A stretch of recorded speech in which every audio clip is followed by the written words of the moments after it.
So it's breakfast time at the chicken farm. So we just let these little birds out. Oops, a bit of a squeeze there. And they're straight over to the breakfast table. Look at this one standing. What are you doing standing on the breakfast table?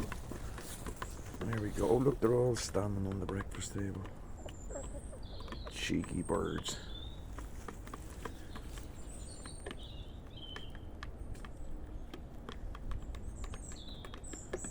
There we go, having a good old chomp.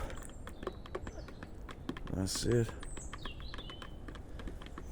Yeah, so not a bad old day here today. There you go, that's the chicken house. And you can see the forest there. Oh, it looks quite peaceful and nice. Oh my goodness me. I just realized something though. There's been some chicken activity going on here, whatever that was. My goodness me. Yeah.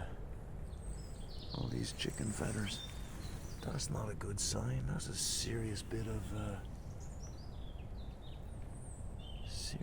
aggression there. Wow. Gonna have to keep an eye on that. I think that was an attack. Anyway, let's have a look at the birds. Definitely something not right there. So there's a few feathers missing there. Yeah, I don't know what that was, but that does not look good. For some reason that poor bird got attacked, I think. The rest of them, you all look quite well. But he's got a lot of feathers missing. That's a shame.